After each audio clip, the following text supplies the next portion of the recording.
Magandang araw sa inyong lahat, mga Remamibs, mga Repapips, kumusta? It's been a while, no? Since last tayong nagkita-kita dito sa aking bigasan vlog. So yun, kumusta? Today is 18th of August 2023. Okay, kumusta? Kumusta ang inyong pagbibigas? Kumusta ba ang mga presyo natin dyan? Kumusta naman ang sales? Alam naman natin ang August, medyo ito yung buwan ng kung saan nag-struggle tayo sa mga sales. On my own experience, and parang ano ko na yan, proven ko na yan, pagdating ng August talaga, medyo bumababa ang sales, no, yung benta ng ating mga bigasan. So, ano bang ating ganap, no? Ang mga kaganapan, yung mga presyo ng bigas, nagsitaasan ba o nagsibabaan, malaki ba ang naging diferensya mula nung mga panahon ngayon at panahon ngayon. So yun ang pag-uusapan natin ngayon, mga Remamips, mga Repapips. Ang sagot ko sa ating mga katanungan talagang medyo malaki ang diferensya. So alam naman natin na talagang nagmahal ang presyo ng bigas. No? Sa totoo nga lang, kami nung kasama ko si Kuya Norwell, no? Talagang nag-iisip kami ng mga paraan or naghahanap kami ng mga pwedeng puntahan or alam mo yung pwedeng mahanapan ng murang presyo. Kaya lang, unfortunately, no, halos pare-pareho talaga ang mga presyo ng bigas, no? Talagang lahat nagsipagtaasan. That's why struggle talaga. Medyo hirap tayo sa panahon ngayon, no? Pero awa ng Diyos, malalagpasan din natin to, mga Remamips, mga Repapips, no? So, kung makikita nyo sa aking likod, konti lang yung aking stock kasi nga medyo talagang may kataasan, no? Yun, sa mga bagong tropa natin magbibigas, huwag kayong magulat, no? Kung nasimulan nyo yung pagbibigas nyo na medyo medyo mababa ang presyo, tapos makita nyo yung trend, no? Yung trend ng pagtaas, talagang mabibigla kayo at mawawalan kayo ng gana. Pero ang masasabi ko lang, wag.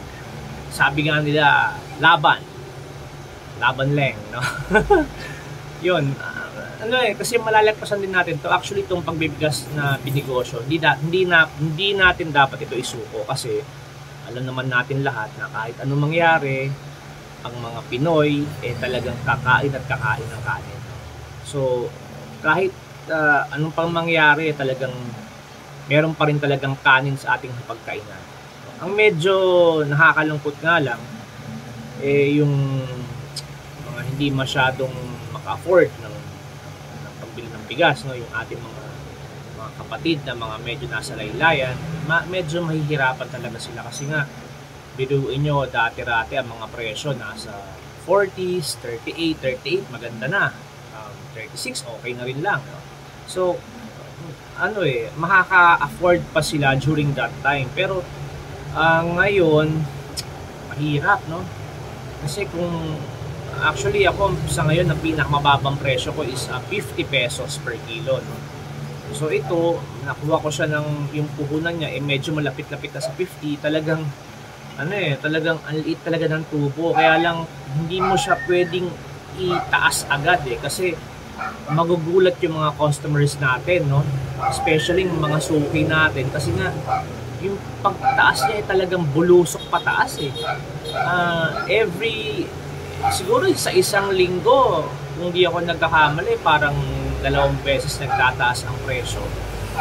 Every time na tumatawag ako sa mga supplier, parang laging nagbabago yung presyo. Talagang talagang sabi nga nila sa wikang Tagalog, hakawin ka. Talagang may stress ka sa presyo. Sabi ko nga sa misis ko, napapanaginipan ko na yung price. Napapanaginipan ko na yung parang nightmare ba yung pagtaas ng presyo, which is talagang totoo naman, no? Yung mga well-milled rice natin o yung mga pangmabababa, yun nga, nagpa-price range siya ng mga 50 pesos. Yun nga, sa totoo lang, medyo hindi pa ganun kagandahan yung mga 50 pesos. Hindi ganun kaganda ang grains. Tapos hindi siya masyadong well-milled. Kumbaga parang straight mill lang siya. And then after nun, yung mga, gusto nyo makita yung mga presyo ko, pakita ko sa inyo. Ayan, konti lang ang stocks ko. Ayan, may nakapatong na upuan. Marami kong stocks dinurado. Yan. 53, Coco Martin ko, Coco Pandan. Then yung Mega Rice ko, 50. Itong 52, refill up. Ito magiging 53 na to, yung presyo nito. Babaguhin na namin yan. So, papalitan namin yan mamaya. And then yung mga yan, red rice, brown rice, Japanese rice. Yan, lalagyan ko na rin. And itong mga to, yan, yung mga kukuyo, ifugao, dinurado, definitely mababago na yung presyo. So yun, gaya ng sinabi ko, definitely yung mga ifugao, kukuyo, yan, Coco Pandan, talagang nabago na talaga yung presyo niya. Talagang ang tendency pag tumaas yung mga well-milled ay yung mga ibang presyo ng ang tendency niyan kapag tumaas yung mga mabababang presyo like yung mga sinandoming, yung mga nasa bandang mga Angelica, automatic tataas talaga yung mga special rice, which is yung dinurado, ifugao, kukuyo, mega rice, then yung mga maalsa, mga speed, yan automatic tataas siya kasi hindi naman pwedeng maging magkapareho yung mga straight meal or well milled sa mga special rice. So talagang ang tendency pag tumaas yung pinakamababa mo, of course automatic tataas din yung mga yung mga special rice, no? Sa totoo lang mga Rema Pips, sa buong buhay ko ng pagbibigas, ngayon lang talaga ako nakaramdam ng ganito ka medyo stressful. Talagang talagang sobrang hirap during this time. And sabi ko nga sa inyo, hopefully may awa ang Diyos na malalagpasan din natin yung ganitong pagsubok. Makakabawi din tayo. Ito munting advice lang sa mga magbibigas na nagnenegosyo. Siguro ang pinaka the best way habang ganitong nasa crisis tayo ng pagtaas ng bigas, I would advise na maging maging resourceful, no? Yun nga, guys, sa Facebook, you should monitor niyo yung mga price doon, pumasok kayo sa mga page or sa mga group ng mga nagtitinda ng bigas. Kumbaga, malaking tulong kasi yan, no? Yan, papasok kayo sa mga Facebook page na may kinalaman sa pagbibigas kasi doon makikita nyo yung trend ng presyo, kung bumababa or tumaas yun. I would advise na pumunta kayo sa mga page na yon para at least monitor nyo yung presyo. Maging resourceful kayo sa paghahanap ng mga mabababang presyo. Huwag kayong titigil, no?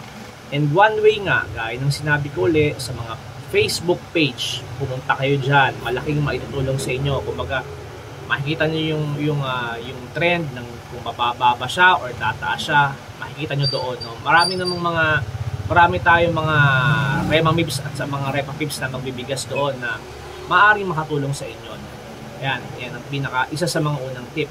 And then, of course, maglibot-libot kayo sa area nyo, yung mga kalaban nyo or yung mga competitor nyo na nagbibigas, no? Try to check or to talk with them, no? Usapin nyo kasi yung mga yan, hindi naman yan kalaban eh. Mga tropa rin natin yan kasi iisa lang naman tong negosyo natin, and then ang parang pinaka ini-aim natin dito is lahat tayo kikita, no? Kumbaga ito yung time na hindi tayo dapat maglaban-laban or magkaroon ng kompetisyon. Kumbaga ito yung time na dapat lahat na magbibigas ay magtutulungan. Hanggat maaari, kung pwede sana, no, maging pare-pareho ang presyo natin, no? Wag masyadong mababa o masyadong mataas. Kumbaga tulungan tayo para hindi magkakaroon ng comparison yung mga customers, no? Importante yan, sana nga magkaroon ng mga price ceiling. Kumbaga ito yung pinaka-cheapest, ito yung pinaka-baba. And ang advantage lang, no? Ang advantage lang ng mga ibang tropa natin na nakapag-stock ng madami noon is yung pwede nilang i-presyo pa rin ng mababa. Kaya lang ang problema kasi sa mga nag-stock noon, no? Mga nag-stock ng mga bigas, yung quality ng bigas medyo May mga times kasi na kapag i-stock mo talaga yung bigas, nag-iiba talaga ang quality. Minsan nagkakaroon ng mga insekto or yung tinatawag nilang bukbok, minsan nagkakaroon ng kubog na puti. Yun ay yung mga pag naluluma na, no? Kaya yun din ang yun din ang disadvantage kapag nag-i-stock ka ng madami. Unlike ito, may pagmamalaki namin sa amin, laging bago. Kung hindi kami nalulumaan, awa ng Diyos, marami pa rin tumatangkilik sa amin. That is why na laging bago ng bago yung aming bigas. So yun, kung po pwede lang sana during this time, yung mga stocks nyo, tama lang, yung mga sapat lang para makaubos. Kung dati-rati nag-i-stock ka ng mga, halimbawa, mga 5 sacks, siguro gawin mo lang muna mga 2 or 3, and then, after nun, try to check again sa mga Facebook page, dito mo kung ano yung trend ng bigas, tignan mo yung mga presyo, at least magkakaroon ka ng idea kung magkano yung bigas na bibilihin mo ng puhunan. So makikita mo rin kung paano ang presyuhan ng mga bigasan sa panahon ngayon. Talagang yun lang, kung mapapansin nyo, sabi ko nga sa mga iba nating tropa magbibigas, no? For example, dati-rati, puhunan mo is 10,000 pesos. Makakabili ka ng halimbawa, 5 sako. Ngayon yung 10,000 pesos mo, medyo hindi na kaya ng 5 sako kasi talagang sobrang tataas ng presyo. Talagang ang mangyayari, kukunti talagang stock mo kasi nga malaki na yung halaga ng bibilihin mong bigas, no? So yun, bukod doon, ano pa ba, kapit lang, no? Talagang kapit lang during this time. Talagang sa totoo lang, ako hirap din talaga ako sa presyo, especially sa pagtitinda kasi talagang ang hirap, no? Ito pa, may mga times pa na ganito ang customer, no? Minsan yung regular customer mo, pupunta sa'yo yan. So nakita nila, ang taas naman ng presyo. Merong tendency, talagang ito mangyayari ito, mga Rema-Mips, mga Repa-Pips. May tendency talaga yung regular customer mo ay lilipat sa ibang lugar, lilipat sa ibang magbibigas. Kasi nga, akala nila, ikaw lang ang nagtaas. Pero, minsan kasi ang mangyayari, parang kahiyaan na lang bumalik eh. Parang mahiya na lang silang bumalik, no? Minsan, kunyari, pupunta sa'yo, nakita, mahal naman ang bigas mo, Brad. Sige, punta muna ako sa ganyan, punta sa ibang lugar. And then, makikita nila, ganun din yung presyo. So, minsan kasi, may mga ibang customers na nahihiya ng bumalik. So, parang gagawin nila, pangangatawanan na lang nila na hindi sila kukuha sa'yo. Yung pa yung isang challenge, yung pa yung isang talagang napakalaking problema. Nawawalan tayo ng customer during this time dahil nga sa sobrang taas ng presyo. Kahit sabihin mong yung regular customer mong yon, yung pupuntahan niyang ibang magbibigas, pareho rin ang presyo, mahihiya na siyang bumalik. Kumbaga, syempre parang nahihiya na, hindi na babalik yon. Siguro some other time, kung meron ka sa kanyang contact, kumustahin mo, kumusta Brad, kumusta sis, nakakuha ka na bang mababang presyo? Kasi kami ganito. So, malalaman din nila na pareho rin talaga ang presyo. So yun yung mga isa sa mga talagang challenges during this time. Talagang nga, sabi ko sa iyo talagang dapat tayong magdasal, no? Na hopefully sooner or later babalik din sa dati. Hopefully magawa ng paraan, no? Magtiwala lang tayo sa Diyos.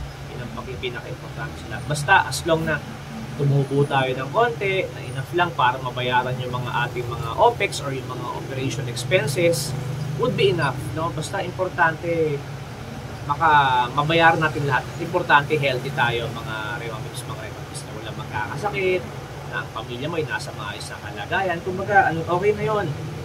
Sabi ko nga sa inyo, merong gantong time na talagang struggle. Pero yun lang talaga, laban lang, no? Okay?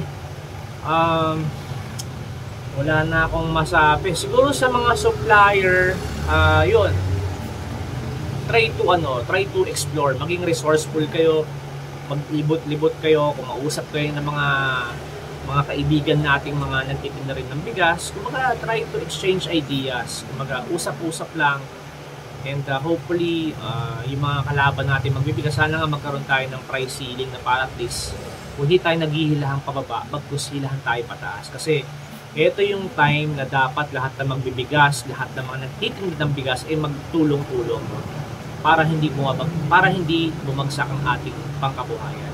Dapat sabay-sabay tayo kaangat. Okay? So, hanggang sa muli, mga Rema-Mips, mga Repa-Pips, And hopefully, sana nga sa next vlog ko, andyan pa rin kayo. No? And hopefully, sana sa next vlog ko, mababa na ang presyo. Okay? So, hanggang dito na lang muli ang itong inyong Arepa Pips na si Edwin. Okay? Stay safe, no? Again, yung mga nanonood, please lang, please, kung may time na pwede nyo i-share yung aking video, then paki-hit naman ng like dyan. At saka, sabi nga nila, para mas lalo kayong swerte, don't skip ads. Okay? Sige. Hanggang sa muli. Stay safe mga Rema Mips, mga Repa Pips. Bye.